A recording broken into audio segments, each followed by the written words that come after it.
Hello and welcome to IGPP Expert Talks. I'm Hina Goswami, editorial consultant with IGPP, Institute for Governance, Policies and Politics, New Delhi. In our ongoing series about AI, to understand how the government authorities view the challenges of AI governance, today we are joined by Mr. Praveen Mokapati. Mr. Praveen Mokapati is the Deputy Director AI and lead of the Telangana AI Mission. At Telangana AI Mission, he is devoted to nurturing the AI ecosystem in Telangana for the government of Telangana. He achieves this in close collaboration with various government departments, industry partners, startups, academia, investors, and other subject matter experts. Mr. Mokapati drives AI adoption in Telangana's forest, Greater Hyderabad Municipal Corporation, and state's law enforcement. He curates skilling initiatives to cultivate a talent pool that meet industry's demands, develop pathways for startups to grow their business, promotes dialogue and collaboration between various community building efforts, and steers the responsible AI charter for the state's ecosystem. Welcome to IGPP Expert Talk, sir. Thank you. Thank you so much for having me. Could you please give us an overview of what the Telangana AI mission is? And as somebody who negotiates with various stakeholders in AI development and deployment, what are some of the challenges that you face while negotiating between government and other stakeholders? Right. It's a very pertinent question, and I'll tell you why, Hina. And that's because every stakeholder has their own share of objectives to achieve. Their visions is going to be disparate. So government, thinks in a particular way. Of course, their objective is to grow the economy, grow the nature of employment that is there in the state or in the country. And then industry is looking obviously for profit, so they're trying to make more top line, bottom line impact for their own organization. Startups are also doing the same in their own scale. Investors looking to achieve a greater return of investment, for the investments they're going to be putting into startups. Academia has, the objectives of pushing out the right kind of talent out, at the same time cultivating a high quality research environment that promotes more technological evolution to happen. So as you're seeing across each stakeholder constituent, the objectives are very, very different. And it's important that these different objectives are understood well and are brought together. Now, obviously, how do we look at what industry is trying to do, what startups are trying to do, or what academia is trying to do in terms of the larger objective of what government is trying to achieve is something that needs to be understood, and which is really where a whole lot of policy making efforts are taken up by the government to make sure that there is alignment, with these objectives. But at the same time, policy being policy, it's important to understand ways in which this policy is brought closer to the ground, closer to reality. And keeping that in mind, at least in the context of Telangana state, so my association through NASSCOM has been to lead the Telangana AI mission for the state government. Now, this was instantiated in the year 2020. They called the year as the year of AI. Launched a lot of different initiatives. And at the same time, they had launched the AI policy for the state of Telangana. And they wanted an organization like NASSCOM to execute the overarching strategy and the objectives laid down in the policy document. So which is really how Telangana AI Mission formed that year. Now, since the time, the objective has remained the same. The objective has been to nurture the AI ecosystem in this particular state, in the state of Telangana. And, obviously this is possible when there are clearly defined vectors in which, these efforts are undertaken. So if I were to look at it, there are 5-pronged dimensions in which work happens. So one is how do we enhance AI adoption? And when I say that, it can be either in the public sector, as in the government departments, having more and more uptake of AI to happen, or it could be in the form of the private sector, as in the industry or the enterprise, which is also increasingly looking at AI adoption in their own sectors. Now, The latter is slightly easier because they have the capabilities, they have the resources, they have a very strong understanding of how can AI be brought in and how can they reap benefits from it. In the former, which is in the public sector, it is understood, the AI's potential is understood, but the capabilities are missing. They may not have the necessary people, or maybe the understanding to deploy AI in a setting of that kind. And why it is important? Now take a look at sectors like education, healthcare, environment. These are sectors that are at population scale, and any deployment, any technology-led deployment needs to be deployed in a manner that is safe, to be deployed at such scale and is able to realize the kind of benefits that it is promising. And obviously it has to have origins in a smaller setting. So which is where, what the state government has been able to achieve in the form of the Telangana AI mission, where we have been able to put a lot of efforts, and some of which you have talked about in my introduction, is we worked with the specific departments in the state government. We worked with the Municipal Corporation of Hyderabad, for example, wherein they're talking about mapping the potholes which are in the roads of our country. Things are improving over the past, but yes, there are still potholes, and it's a cause for fatalities. And how do we look at AI contributing to this particular objective is really how we started out that discussion. And there are ways in which we can address that using open innovation, bringing in startups from around the country, and curating a multi-pronged process or multi-stage process over multiple months in order to be able to identify a specific startup that can address a particular problem, at least in this particular case, the pothole problem. And we had a Bangalore-based startup that was able to address this. We've also worked with the Telangana Forest Department, where they wanted to, understand how AI can be used. And again, we had to go to the Telangana's forests. Obviously, what happens is, when we're trying to solve problems, we build hypotheses that, AI can potentially help in solving problems A, B, and C. But then when we visited the Telangana's forest, and this is the northern part of Telangana, it's a place called Kaval. And over here, we went with the hypothesis that we will start to use AI for tracking tigers. And we went there and we had a whole lot of anticipation. Obviously, tiger is a national animal. It's also an endangered species, and also an animal that we don't see quite often. So obviously, it's an exotic thought that was there in our minds, that we'll go solve that problem for the government in terms of tracking them, monitoring them, and so on and so forth. But we landed there, we realized that there are no tigers over there. So our whole hypothesis fell flat.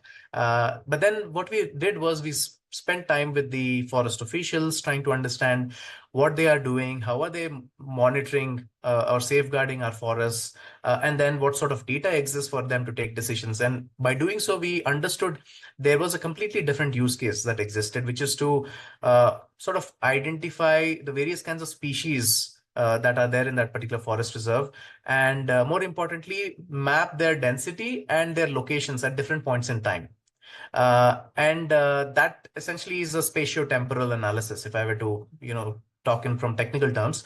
And 20 different species were analyzed, and we had a startup from Pune that won this open innovation challenge. And we also were quite lucky to have industry contributing with corporate social responsibility funds, which was used to fund a pilot project. Through the pilot project, this startup was able to analyze about 6 million images that were recorded from the camera traps that exists in various forests. And these camera traps tend to capture pictures. Now, if AI wasn't there, they would have probably taken several months to analyze this data. And now it is possible within 10 to 15 days. And decision making can happen much more efficiently. Now, this is the same approach that we've done with Telangana's police department as well, where they're looking at problems like, understanding abuse of substances, banned substances, and potentially as a result of that, addiction, and other kind of behavioral tendencies that some of these teenagers can demonstrate. And again, here we had a Hyderabad-based startup, a generative AI startup that was coming up with a solution which allows parents and teachers to assess the nature of such addiction or behavioral differences as against normal behavioral that students tend to or children tend to demonstrate, and in that process allow this to provide or lend itself into a clinical intervention potentially, because it's preclinical. This is not validated, but this at least gives a directional understanding to parents and teachers if their child or ward is indeed abusing substances. And that was the initiative by the police department. So as you would see, there are efforts that need to be taken up, by the state government. But again, how and again, obviously, the challenges are varying kinds, right? And it's important to understand how technology can be that that leveler, bringing together various stakeholder components or constituents, all getting aligned to the shared vision. Like in the case of forests, the objective was how do we monitor species in Telangana's forests? Government is interested, but it can't do it on its own. Startup has a solution, but it can't do anything on its own. Industry is willing to support and enable more and more of such CSR deployments, but all of these have to be brought together.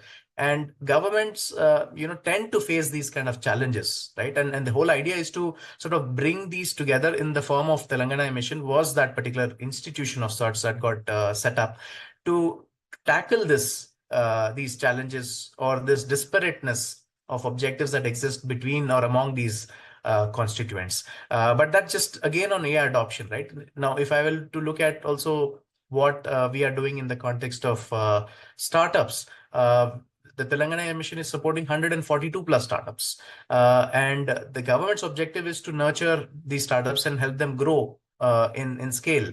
Now, again, this can't be done on its own. So there has to be a close collaboration with industry, with investors. Each of them are looking at certain specific objectives, and our endeavor would be to get more and more value creation to happen by bringing all of those together. But yeah, that in some ways has perhaps answered your question. But the other part of your question was about what Telangana AI Mission does. I've answered to some degree, but in addition to what I already mentioned, which is about AI adoption, nurturing startups, there's also a lot of efforts in terms of building capacity at scale, AI capacity. And that typically happens in collaboration with curriculum providers, large-scale curriculum providers, and then we bring them closer to specific bodies or agencies within the department that have access to large pools of talent, and then we bring them together, and that's really how capacity building at scale can happen. The other dimension where we put a lot of efforts in would be community development. It's important as an ecosystem, we come together, engage with each other, talk to each other. And that's really what the government also wants, as a part of a healthy, vibrant ecosystem. There needs to be a lot of dialogue, a lot of learning from each other needs to happen. And for that, we tend to organize a lot of different conferences, workshops, master classes, roundtables. We even do some social events. I mean, it doesn't need to be all serious. Even in a fun setting, in a social setting, people interact with each other, learn from each other, and then there could be some cross-pollination opportunities. I mean, the last social event that we hosted, we had folks from the government, from academia, from investors, from startups, from industry, a few enabling organizations as well. And all of these are quite valuable because they learn from each other. They see that there's some intersection points, and then they start to talk to each other after the event happens. So then we also publish reports. The state wanted some kind of a mapping of the AI ecosystem in the state of Telangana. And then we commissioned one of the big four consulting firms, and we published, the AI ecosystem report, which cuts across multiple dimensions. This is public domain, everybody can access it.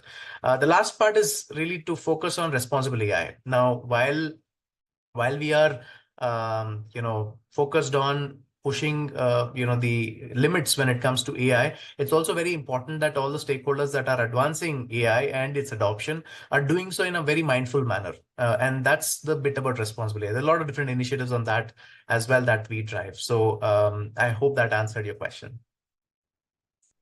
So I want to pick up on this thread of responsible AI, and I would request you to shed some light on some measures that are being taken to balance regulation and innovation to ensure the development of responsible AI.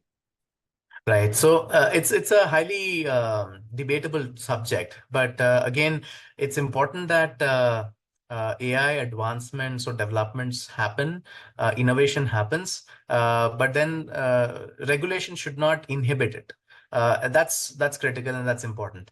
So for that, I think what NASSCOM has been advocating, and something that we advocate for the country is, there has to be self-regulation. Whosoever is involved in advancing AI, deploying AI, developing AI, has to have those sense of responsible AI principles at the core while doing so. And to that effect, a couple of years ago, NASSCOM, we launched the Responsible AI Hub.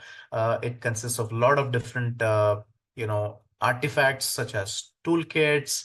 There could be these assessments, frameworks, certain mechanisms of sorts in which organizations, individuals and organizations both, can be more cognizant about how they are contributing to the space of AI. And that has been the same modus operandi for the state government as well. And it believes that it has to be consensus led, it has to be consensus driven, and it has to be collaborative in nature. And keeping that in mind, what the state government, had done, and with the help of Telangana AI Mission, is to be able to constitute a responsible AI working committee. And this working committee consists of experts from the industry, from think tanks, that are very focused on data, on privacy, on responsible AI, and academia. So it's a mix of these experts that are lending their inputs to the state government on matters that are pertinent to responsible AI. At the same time, there are also a lot of different work streams that are getting created, work streams that are pertinent on creating certain assets, on creating more awareness to the constituents. Like, for example, there's going to be an initiative that will soon be launched, which is going to be focused on startups. And startups tend to find this subject slightly difficult. Some of them, where we also know a few of them that have imbibed responsible AI principles in terms of what they do. But then for the whole other lot, it's important that there is mentoring, there is guidance that happens. How can you be responsible AI compliant solution, right? These are things that solutions need to be developed. And this is something which the working committee is going to launch as an initiative so that more awareness building happens. Then the other initiative that we brought closer to the state government is the body UNESCO has what it's called as the recommendations on the ethics of AI. This is a document that is public domain. It's accepted by the, I think, 185 plus countries around the world. As a part of that, we had an MOU enabled between UNESCO and the state government to sort of understand the state's readiness to implement or to adhere to the recommendations on the ethics of AI. And this is important because the state is signaling and clearly indicating its interest and intent to align its organization and its ecosystem to be compliant to responsible AI charter.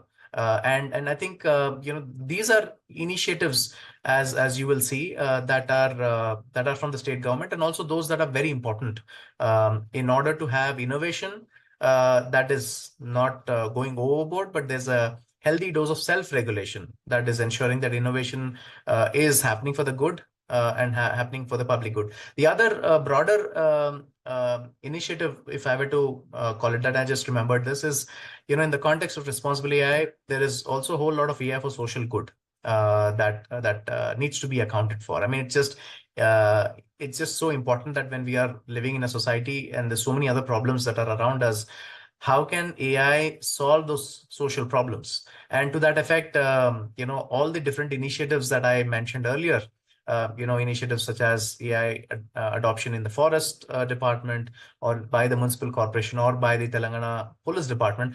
All of them are very good signs wherein AI is now enabling problem solving in a social sector. And also the state government, in partnership, of course, Telangana AI Mission is driving this charter for the state government. We realize that it's important to recognize some of these social good champions that are using AI, to solve these problems. And last year we had the first edition of the AI for Social Good Awards, and we had some 180 odd nominations, I suppose, from across the spectrum. We had categories in education, in healthcare, in environment, a lot of very, very good solutions. And then we even launched a compendium, which is also public domain. The compendium outlines, I think, top 5 startups per sector. So total of 15 stories of amazing innovations in the space of education, healthcare, and environment, which have come out. And these are all efforts to encourage more and more innovation, for the good. My next question is a little more open-ended. You have worked with leading AI organizations, NASCOM, and now you're involved with the state government. How do you view the role of government in the AI ecosystem evolving over the next decade? And are there emerging trends in AI that the government should be particularly mindful of to ensure that AI technology is aligned with societal values and public interest? Right. So I think what this question reminds me is an effort that we put together for the state government last year, and this was right after generative AI exploded, after ChatGPT got launched, and it was important to understand the kind of implications that it has for the state government and how it needs to prepare itself for trends of such kind. And for that, what we did was we did a workshop, to essentially look at, whether we can potentially form or formulate a policy for generative AI for the state government. And the state government was also pretty open and willing to, to listen to feedback, listen to inputs from subject matter experts comprising from industry to academia. And we had about a 10 to 12 member team that got together. We were at the state secretariat, and we deliberated upon the kind of challenges that generative AI presents to the state government, to its interests, and to its citizens, and what sort of efforts should be undertaken in order to capitalize on this opportunity, but also be mindful of the risks that might be there. And to that effect, a lot of effort has already been taken up. A white paper of sorts, is in the works. And the idea is that, because the technology is so fast evolving, it's so dynamic in nature, that whatever are the findings needn't be taken up in the form that they are, because or the recommendations, because it's important to constantly stay updated, to be relevant. And the output of that exercise will constantly evolve. There'll be more such consultations with the wider ecosystem. And I think that has to be the approach taken up by the government, or any other government for that matter, is constantly be interacting with the ecosystem, understanding as to what is the ask, what are the needs, what are the risks, what are the challenges, and what are the opportunities, and use that as a basis to constantly look at ways to refine the policy and create an enabling environment that can nurture more and more of these innovations, to capitalize on the opportunity that these emerging trends and technologies bring to it. And that has to be the way to go.